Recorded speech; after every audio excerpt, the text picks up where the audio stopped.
സംസ്ഥാനത്ത് വീണ്ടും റാഗിംഗ്. കോഴിക്കോട് പേരോട് MIMHS സ്കൂളിലെ വിദ്യാർത്ഥിക്ക് ക്രൂരമർദ്ദനം. സംഭവത്തിൽ 4 +2 വിദ്യാർത്ഥികൾക്കെതിരെ കേസെടുത്ത പോലീസ്. വിവരങ്ങളുമായി ഇപ്പോൾ അഭിന ചേരുന്നുണ്ട്. അഭിന, വീണ്ടും സമാനമായിട്ടുള്ള സംഭവം. പ്രതികളായി വരുന്നത് വിദ്യാർത്ഥികളാണ്, +2 വിദ്യാർത്ഥികളാണ് ഇപ്പോൾ ഇതിൽ പ്രതികളായി വന്നിട്ടുള്ളത്. എന്ത് കാരണത്തിലാണ് വിദ്യാർത്ഥികൾ ഈ കുട്ടിയെ മർദ്ദിക്കുന്ന സാഹചര്യം ഉണ്ടായത്?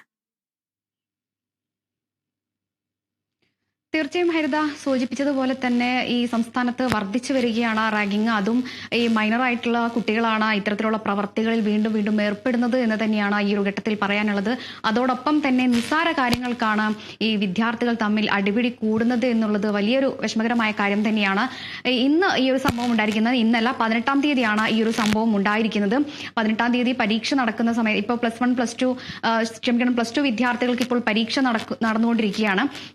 ഈ 1 മണിയോട് കൂടിയാണ് ഈ പരീക്ഷ ആരംഭിക്കുന്നത്. ഈ പരീക്ഷ എഴുതാമെന്ന വിദ്യാർത്ഥിക്ക് നേരെയാണ് ഇത്തരത്തിലൊരു ഉണ്ടായിരിക്കുന്നത്. +2 വിദ്യാർത്ഥിയാണ് ഈ പരാതിക്കാരനെ ആക്രമിച്ചിട്ടിരിക്കുന്നത്. 4 വിദ്യാർത്ഥികളായിരുന്നു ഉണ്ടായിരുന്നത്. ഈ 4 വിദ്യാർത്ഥികളുടെയും പേര് പറയാൻ സാധിക്കാത്തത് കൊണ്ടാണ് ഈ 4 വിദ്യാർത്ഥികളുടെയും പേര് പറയാത്തത്. 4 വിദ്യാർത്ഥികളാണ് ഈ പരാതിക്കാരനെ ചുമരിൽ തലക്കടിച്ചും അതുപോലെ തന്നെ പരിക്കേൽപ്പിക്കുകയും ചെയ്തത്.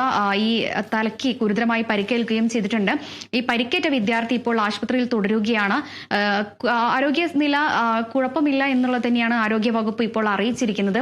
ഏതായാലും ഈ 4 വിദ്യാർത്ഥികളെയും ഇപ്പോൾ നാദാപുരം പോലീസ് കസ്റ്റഡിയിൽ എടുത്തിട്ടുണ്ട്. അതോടൊപ്പം തന്നെ ഇനി ജുവൈനലിന് മുൻപിൽ ഹാജരാക്കുകയും മറ്റു നടപടികൾ പോലീസ് എടുക്കുകയും ചെയ്യും. ഹരിത.